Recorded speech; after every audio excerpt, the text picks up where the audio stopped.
The very first research and statistics test I took in college, I failed so miserably. The very first thought I had is, all I could think about is, I flunked this, I can't do this, what am I even doing in school? I failed that so miserably. And all I could think about is, I flunked, I failed, and this and that, and then all of a sudden something kicked in me and said, you know what, knock it off, Kelts, quit crying. Instead of looking at this as a failure, look at this as a opportunity to find out what you need to learn about what you need to know. Instead of seeing this as what I did wrong, I looked at this as an opportunity, what do I need to do differently? I accepted that challenge, and now I'm a published researcher and I teach research and statistics in college. I want you guys to look at this. If you didn't do so well on this, you can sit there and talk about how you failed and this and that and everything else all you want. Or you can take a look at this. Instead of focusing on what you didn't do on this test, focus on what you're going to do now. Focus on what you are doing right this very minute.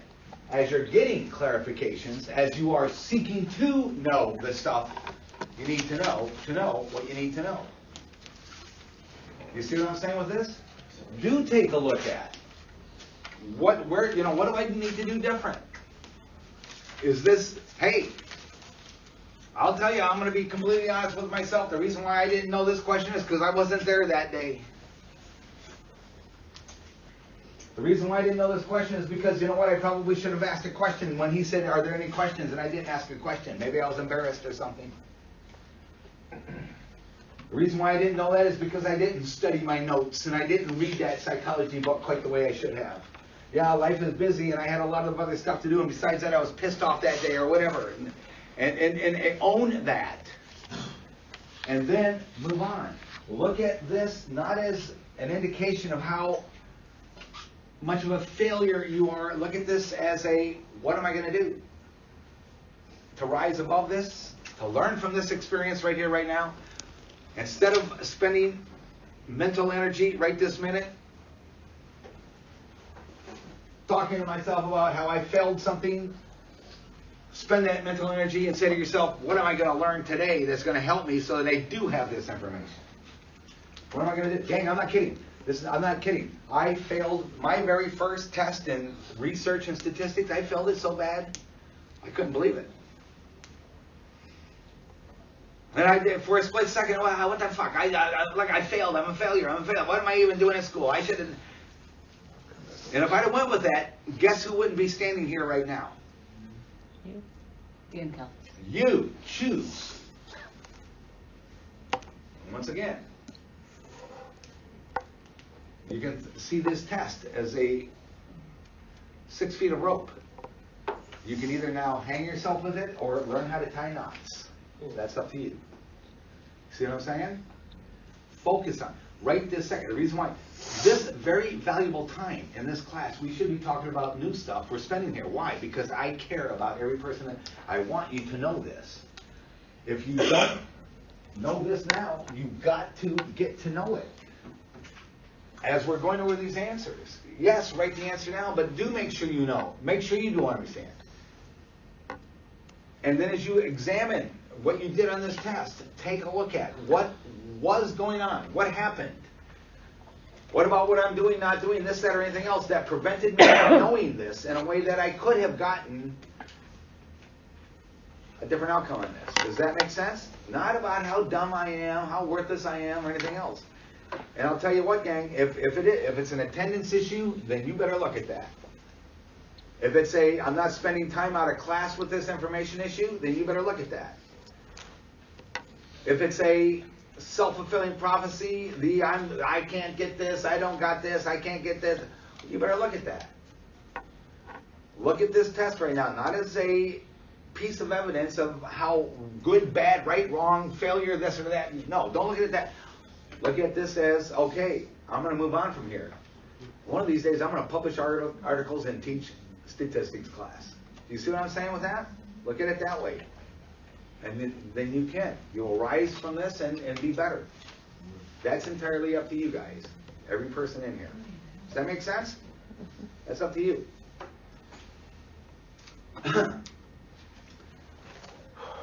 Final section here. Disorders. Pretty straightforward. This is the first one. And I think most people did pretty well on this. It was cool because it gave you the answers Yes. to... Yes. Number 29. Yeah, we did. Learning in the apparent absence of consequences. Okay. Number 30, most people did pretty good. Good. What? Psychoanalytic. What is that? Unconscious conflict. Behavioral. What is that? Abnormal is learned. Cognitive. What is that? Problematic thoughts. Biological. The result of a disease. Humanistic. Incongruence between self-esteem and reality. There you go. And most people did good on that. Good. Good for you.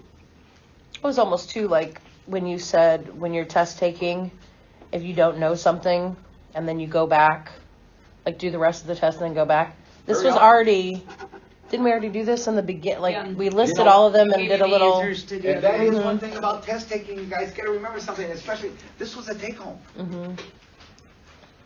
But even in class or something like that, very often, if you're not letting yourself get too consumed by anxiety, anger, and upset, and everything else, that brain's gonna have more fun.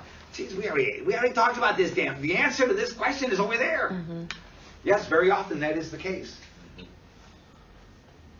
Well, most people did pretty good with this one. I was charitable. As long as, once again, it felt like you had the basic point here. And again, the basic point is what? Organic is disease, biological, physiological, and functional is learned, acquired. Schizophrenia is a disease. Borderline personality disorder is functional. Very cool? Every time you say you're generous, I feel salty because then I question whether or not my answer was really right. Oh, stop it. See, stop it. Gang, don't forget, there are two things I'm looking for here. Number one, do you appreciate the importance of the issue at hand? And number two, do you have at least enough command of it right now that you can utilize it as a function of knowledge that's going to help you right now understand new stuff, add it all together, and of course, ultimately, in a way that's going to help you help your client. Does that make sense? Mhm. Well, everybody, I think at number 32, what was that? A few people missed it. We thought, what was that? Childhood trauma, sexual abuse. Now, so my thought process on that is childhood trauma, and I understand that sexual abuse is traumatic, but just from what you know, does it tend to be more specifically sexual abuse? Very often it is sexual abuse, but any kind of trauma in general. Okay. A dissociative disorder, if you want to think of it, it's just a very specific kind of what? PTSD.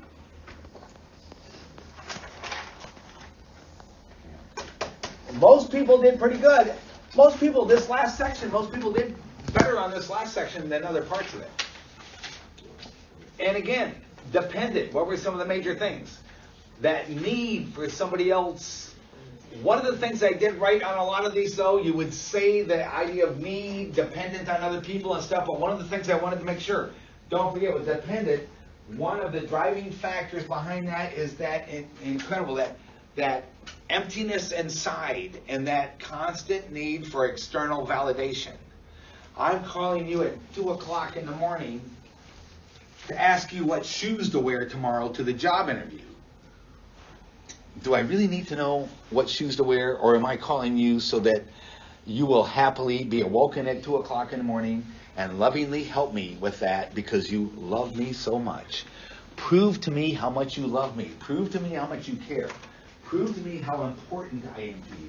Prove to me that I am your priority. Constant. That's why that person, they're constantly testing relationships. They're creating a big mess in the relationship. That way you got to work real hard to fix it. Why would you work that hard to fix this mess I created? Because you love me that much. That kind of a thing. You see what I'm saying with that? And so one of the key features of dependent is this ongoing, this constant need for external validation. Prove to me, show me how important I am. Show me, prove to me how much you love me. Remember, what did we say kind of jokingly? In this day and age, don't you dare end that text message without a lot of XOXOXO. You're going to hear about it if you do. How come you don't love me anymore? That kind of thing like that. Borderline. What was one of the most important issues with borderline? Yeah, that general disintegration and basically all spheres of interpersonal and personal functioning. And a major feature was that incredible fear of abandonment. Why won't you love me? Don't forget, with dependence, prove to me you love me. With borderline, why won't you love me? Why can't you see how good we are for each other? This is the person. Look what I've got to do right now. You're making me do this, and you would just love me the way. Or even whap, whap, whap, whap, whap. Look what you made me do now. If you just would love me the way you're supposed to. You see what I'm saying with that? All that kind of stuff, you guys. That incredible, going to such extremes. That need for that sense of absolute control with this stuff. Again, that person that will go to extremes, dangerous behaviors, impulsive behaviors, doing the craziest things. I told you about the woman who, she had the big crush on the guy. He wasn't interested. He tried to be nice about it even. And she kept writing the letters, following this and that. He was happily engaged. And she just could not let go of it. And remember, I told you, one day she walked into the restaurant. He and his fiance, his lady, they were sitting there in the restaurant. She went to the restroom. She slit her wrists all to pieces. Not to kill herself. She went back out and squirted. You son of a bitch, look what you're making me do now. And that kind of a thing like that. You remember that? Borderline.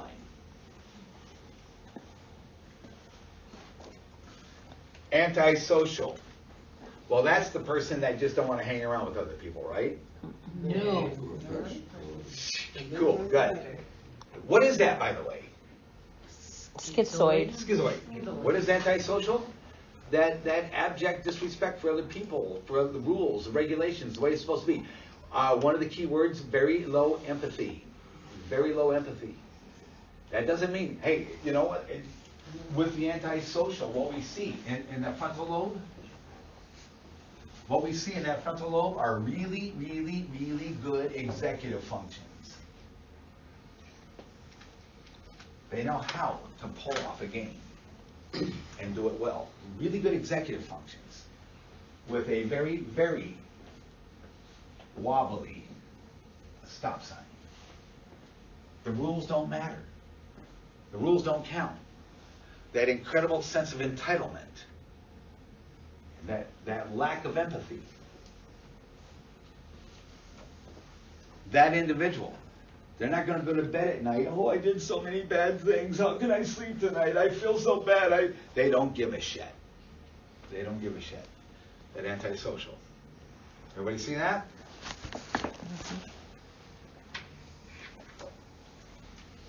Define hallucination. If you said seeing things or hearing things, that's not a definition, that's an example. What's the definition? False perceptions. What is delusion? False beliefs. With the pseudo community, I wanted you to take it to the point of, don't forget, it's the unreal community of persecutors. Some people, they would put they, them. That's an example of pseudo-community. What is the definition of pseudo-community? The unreal. Pseudo, not real, not there. The unreal community of persecutors. Yeah, they, them. But there are no theys and thems. Is that one of your neologisms, or is that What's that? the pseudo-community? No, that's a an very actual real diagnostic term for psychosis, yes. Okay, thank you. And again, gang, that takes us to another thing, paranoid. Remember, paranoid is, when we say paranoid, you counselors, don't you ever misuse that word. It's misused all the time, paranoid.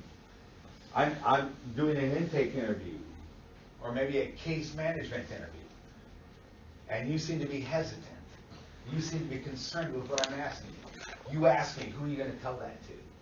the client was paranoid throughout the course of the interview, what am I gonna do to you? Hunt you down. Hunt you down. Don't you ever use paranoid that way. Paranoid means something specific. That's that delusion of persecution. No, if I think I need to write, the client was concerned about what I was asking and who I was going to tell it to, maybe. If I think that's important enough to put in the note in the first place, but that does not mean paranoid. And paranoid, the pseudo community, the delusions of persecution, the they, the them. Does that make sense? Don't ever misuse that word, you guys. Mistake made all the time. A lot of people missed number 37. It's very simple. All you had to put was withdrawal syndrome, period. And do not forget something, and some people make this mistake. Tolerance is not withdrawal. Tolerance leads to withdrawal. I mean, let's think about this for a minute.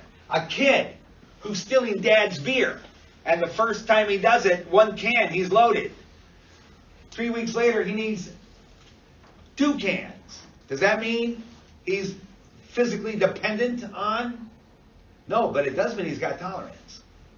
Tolerance can lead to dependence, but dependence is a very different thing. What is dependence? When the patient is going to have a very predictable abstinence syndrome. In other words, when they stop using, there's a very pretty predictable course of illness that's going to occur because of that. So tolerance and withdrawal are different. If you put tolerance, that was wrong. Tolerance happens with all drugs all the time. The first time you need more than 1 beer, you're tolerant, but does that mean that you're physically dependent? No.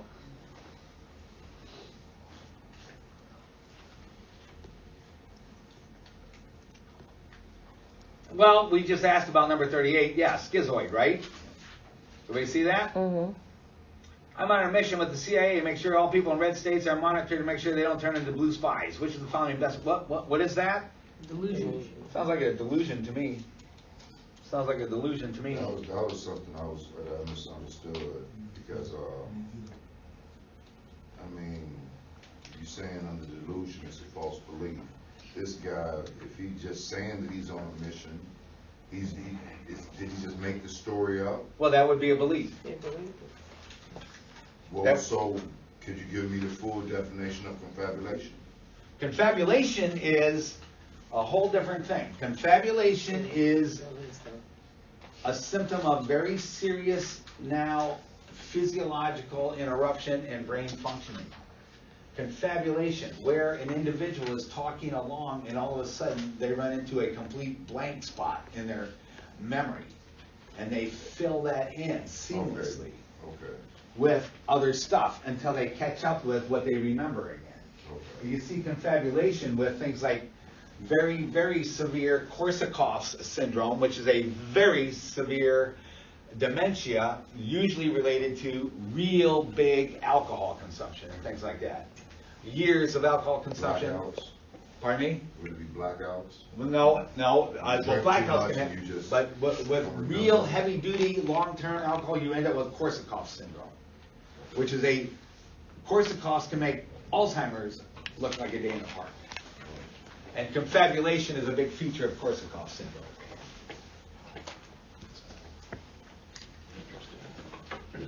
Pardon me? I said it's interesting. My father has the dementias, has the dementia, and he's confabulating. He's at a stage of confabulating now. Right. But he has no history of alcohol. Well, you don't have to. No, you don't have to. I understand that. Right, but yeah, confabulation is just where we're talking. Hi, He's I'm filling Dan. all I'm kinds of from details. Peoria, Illinois. Oh, by the way, and then I lose my memory, but I don't stop, and I can't. I just seamlessly fill it in until I catch up with, and then you see what I'm saying? Yeah, I was walking to this, and I was over there, and Right. this is all was happening. Exactly.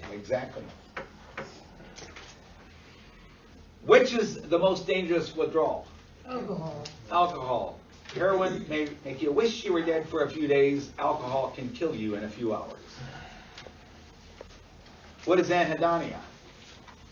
Physiological inability to feel And most people did well with that. Physiological inability to feel good, feel pleasure. Yeah. So you would say that alcohol would be the most dangerous withdrawal. Right. Wouldn't heroin be number 2? Actually, with that, Because marijuana is just a plant. I mean, you can go through, I know some people that go through marijuana withdrawal. I went through cold turkey heroin withdrawal at 15.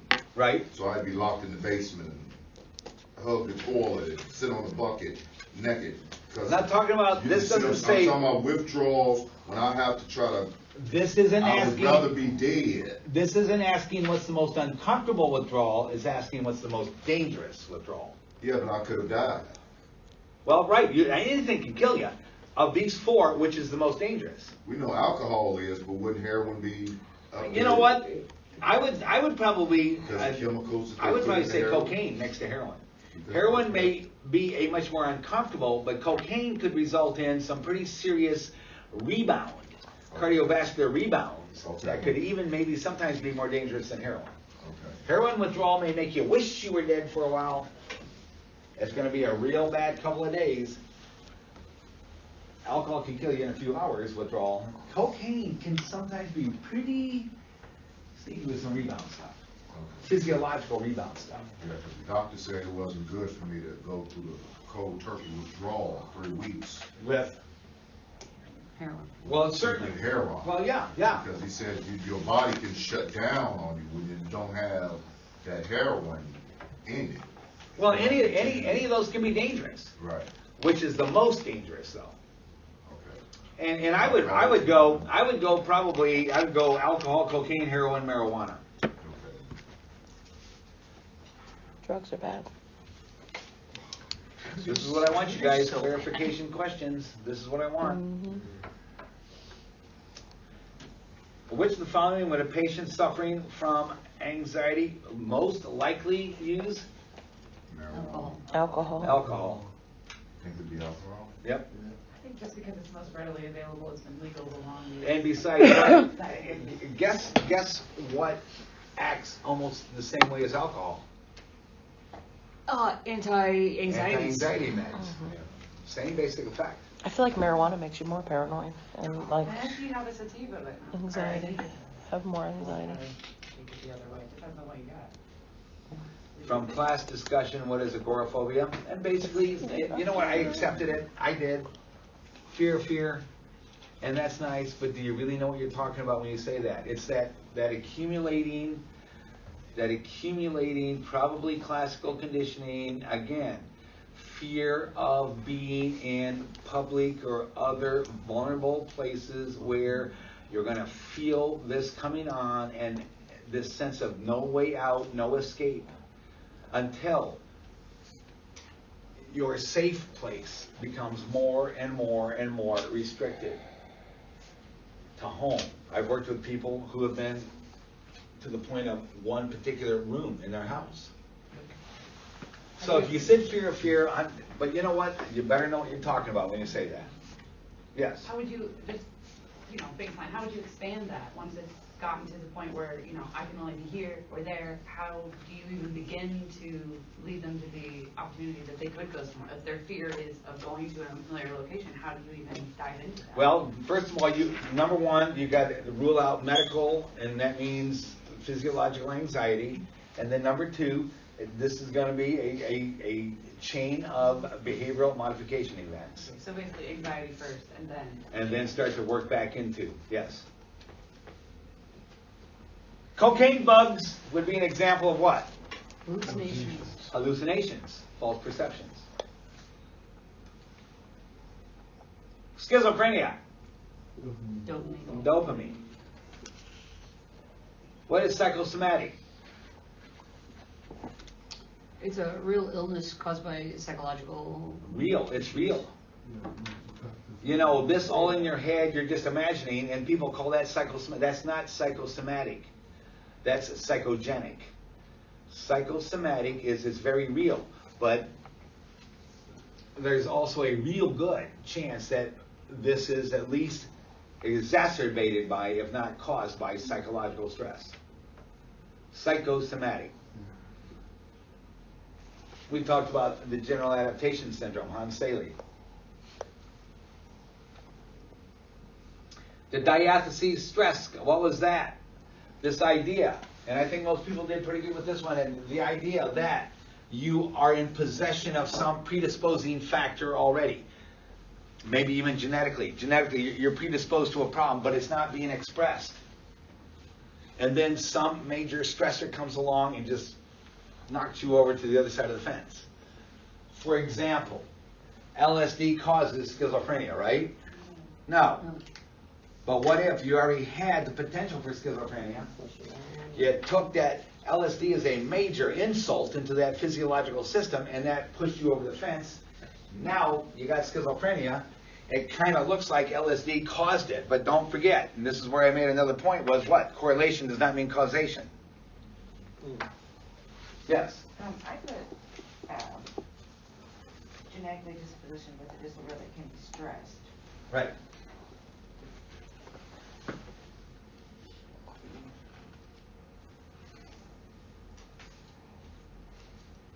All right. I'll take care of that. You're right. And oh, by the way, that brings another point. If you, on your original test, if you have a response that you genuinely believe I misread or didn't get, I'll be glad to look at it. Because, hey, I make mistakes. Can we go back to number 46? And get that explanation again? Psychosomatic. I heard her when she said, I'm trying to get the full definition of it. Okay, so what do you want me I to say? understand a physical disease that is thought to be caused or made worse by mental factors. That's it. That's just a simple. That's yeah, basically. In other words, psychosomatic. It's very real. It's not just all in your head. That's not what psychosomatic is. It's very real. It's very real cardiovascular. It's very real headache. It's very real tension, this or that. It's very real intestinal distress. That's a real disease problem, but brought on by psychological distress, things like that.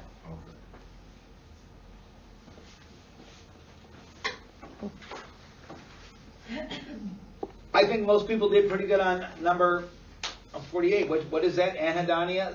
No, not everybody did pretty good. I want to make it. Remember, it is psychomotor retardation and anhedonia. In other words, and it's not that a person with functional may not have that either, but usually that psychomotor retardation is a big one. Again, remember Mary? How it just took her so long just to answer and everything like that?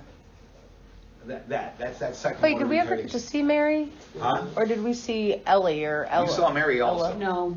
We didn't see only Mary. ever saw Edda. Oh, did Edda. you? Oh, Yeah, you we only saw missed Edda? Mary. Oh, then we'll take Yeah. a look at Mary later. But still, we talked about it. Right, yeah. That slowness. Remember, it's kind of like you're walking uphill with 50-pound weights on each ankle in molasses. Everything was just so. You guys didn't see Mary? I'll have to make No. sure we get one of these days. If we get time, we'll meet Mary. I said Ella. Mary, Mary, where are you going? Edda. Who remembers that? Let me see. I want It to was the see. monkeys, wasn't it? Huh? Wasn't that monkeys? Monkeys. Yeah. I actually know the monkey. The monkeys. song that he Do was you remember singing. that song? Hey, hey, we're the Remember monkeys. I only Yeah. watched the TV show, so I'm. Oh This one God, that thing, was such a I was- terrible show. My dad made me watch it. It was not an option. He was like, "Hey, have some." Monday night monkeys. Monday night back I would then, really Laughing watch it. and the monkeys. He was all about it. I don't remember. All right, number 49. Paranoid. Most people did well with that. Number 50. Most people did pretty good. Some people remember what is that? Substance-induced. It looks like psychosis. substance-induced psychosis. Basically, it looks like paranoid schizophrenia.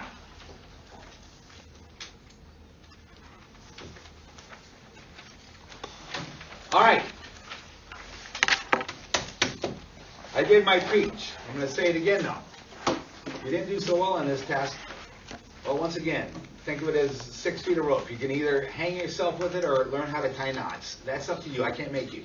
But if you didn't do so well, look at why What happened? It was a take-home. It's not like this was the pressure and the stress of it in class. You didn't have.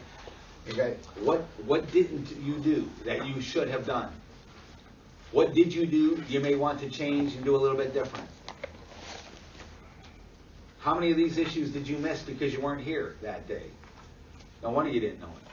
How many of these, don't forget, every day in this class, probably there's something, and there's not, and it's not you're going to get it in any book. You better be in class to get it. Was it a prioritization issue? Yeah, I'll get this test, and the next thing you know, you did it 11 o'clock the night before it was due. You had it for a week, but you did it the last minute. Was it,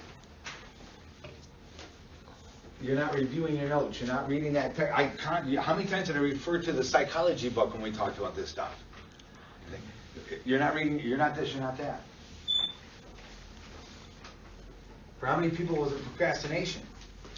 It's not that it wasn't just a priority, it's just that you were kind of afraid to deal with it, so the best way to not deal with it was don't deal with it. Look at that, you see what that cost you? That kind of, you see what I'm saying with this stuff, you guys? Don't be afraid of this information. Why would you want to be afraid of this? It's exciting. This is what you're going to be. You're going to be the greatest counselors in the world. This information is what's going to help you get there. Do that. Right now, gang, in that story I told you, I'm not telling you a lie with that. That is the absolute truth. I flunked that statistics test so bad I wondered what the hell I was even doing in school, let alone this class. Well, I did what I did with that. What are you going to do with this now? Does that make sense?